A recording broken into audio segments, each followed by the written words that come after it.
Take a moment to put yourself in this scenario. Picture yourself strolling down the street today when a mysterious man approaches you, recognizes you, and gives you a $5 million check.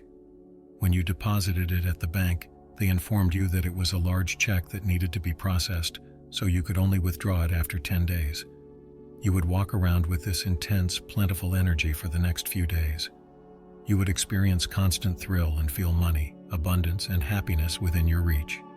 Living with this energy would draw experiences of all kinds that are on the same exciting and bountiful frequency, even if you did not yet have the funds to spend on them.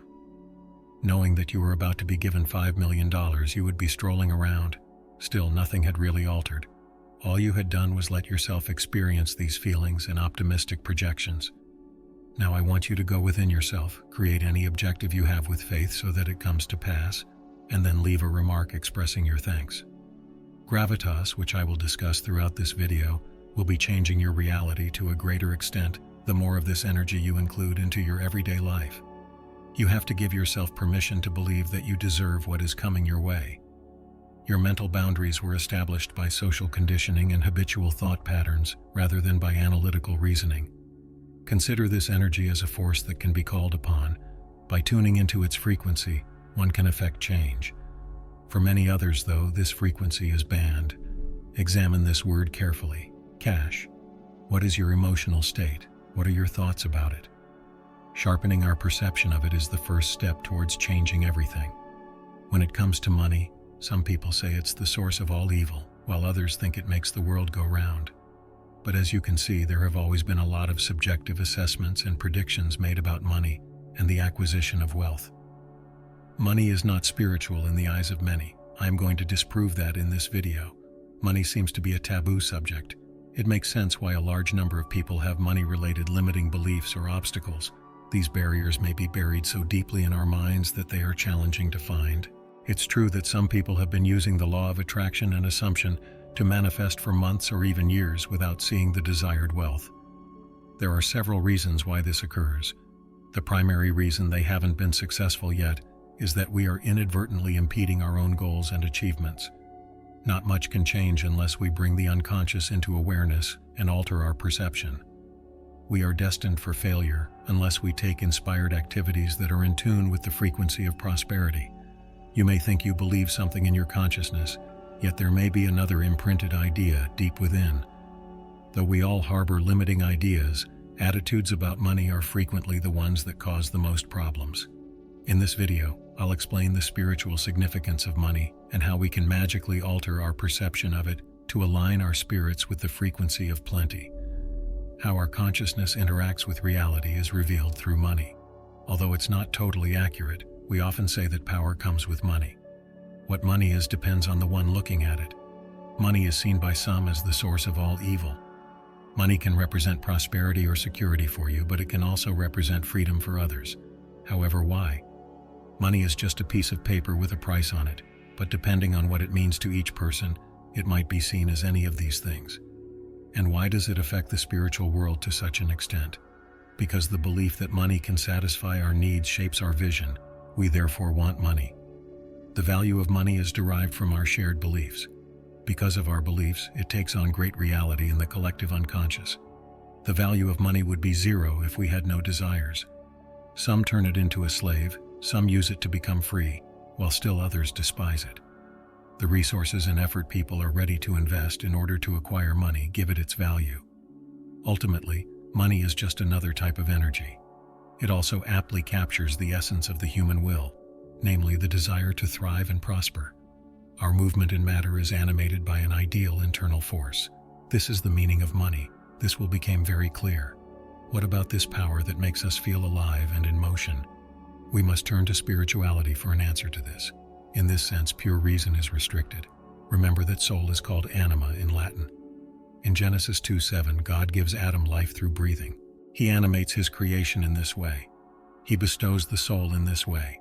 The word breath is called ruach in the Old Testament and pneuma in the Greek New Testament. These terms refer to breath and spirit. The terms inspiration and breathe also have this same root. According to the Bible, humans were made in God's likeness. This distinguishes us from other creatures, since God creates just as we do. And when we infuse our own creations with inspiration and energy, we create like God. We produce money. It is named by us. We give it meaning and invest a significant portion of our life in it. Our understanding of money has the power to either enslave or free us. It is a stream of psychic energy above all. Either you flow in its vibrations beautifully, or you chain yourself. The entire concept of money gains power as our willpower gets smaller.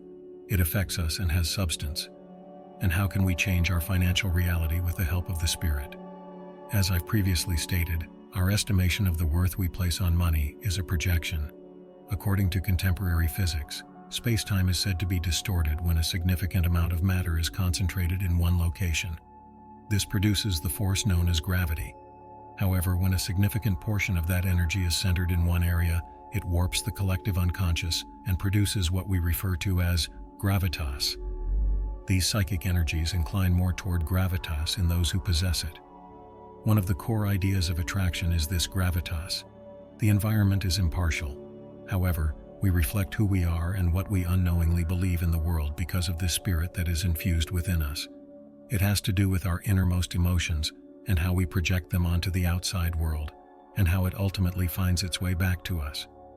Gravitas refers to an idea's ability to change reality. We internalize a lot of beliefs about money throughout our lives, which makes this significant. Society and those in positions of authority have subconsciously conditioned us to believe certain ideas. The source of all evil is money. Money is not good.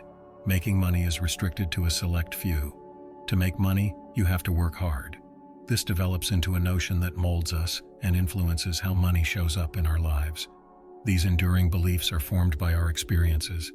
For instance, feelings such as financial loss, scarcity throughout life, and never having enough money remain with you. People who have experienced or are experiencing this mentality of scarcity frequently believe that chance will play a major role in their achievement. She is waiting for success with a miracle pass before she feels empowered. The ethereal experience preceding sensation. She holds off on feeling thankful until she is completely healed. But it doesn't operate that way.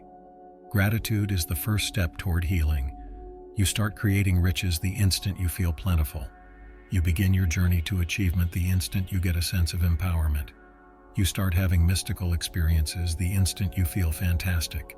You have to produce from a sense of wholeness and oneness, not from a place of lack or separation.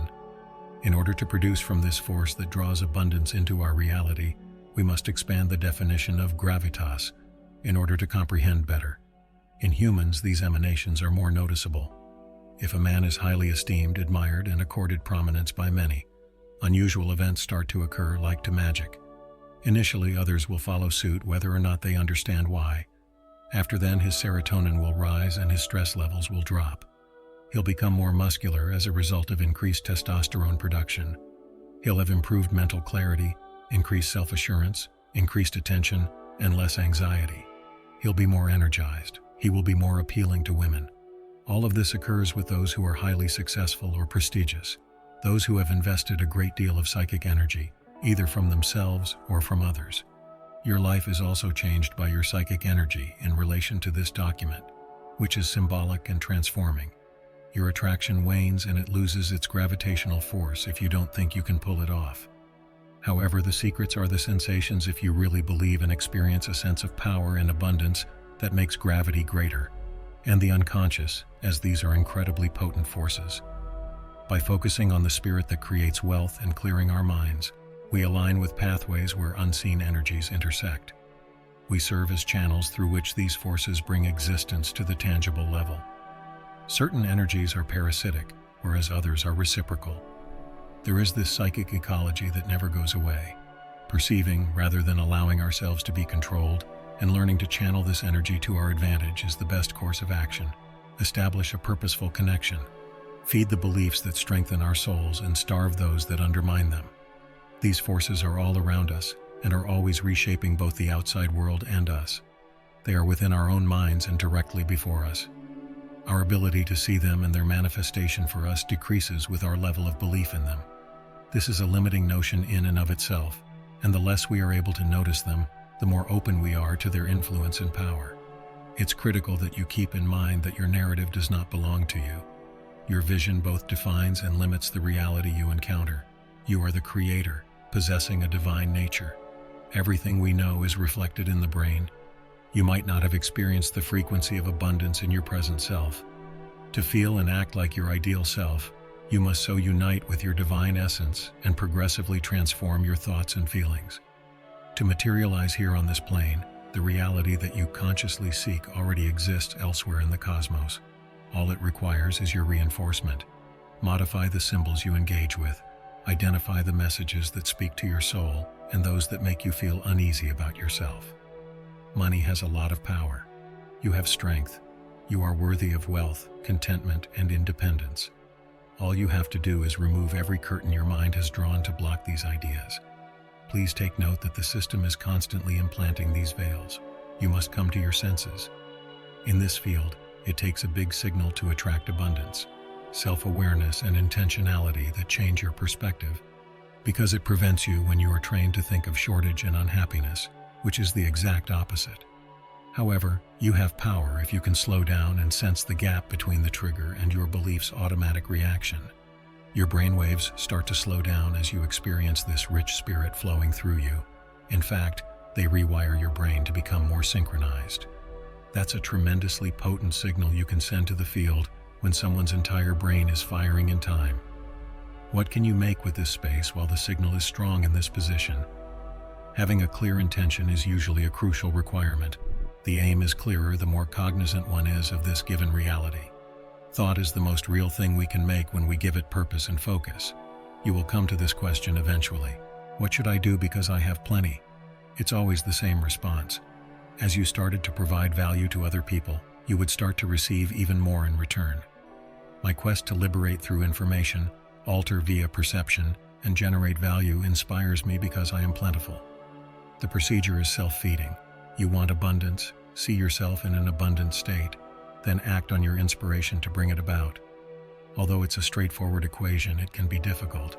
Your intention is potent. The process of discovery will be ongoing as you attract, and your energy flows like magic when it is in resonance with the future you want to live. Then, seemingly out of nowhere, possibilities, coincidences, and synchronicities appear. You reply, "I don't understand, I didn't do anything." The other component is a coherent heart, which has a magnetic signature that attracts us to reality. You have altered your energy and included the spirit of abundance. Add to this a self-aware consciousness and a clear aim. Here it is, the secret. It needs to be practiced. Due to the fact that the individual experiencing lack frequently feels undeserving, insecure, mired in the past, dissatisfied, impatient, and resentful that nothing is changing or that it is taking too long. You must adopt strong, self-assured behaviors that alter your course in life. How does one feel who is abundant? Try to feel those sensations first. Leave a comment describing the wonderful sensation you would have if your perfect future came true, and try to picture that sensation in your life before it does. Take in this idea and let it influence how you see things. I appreciate you viewing this far. Use knowledge to free yourself. Change your perception to transform yourself.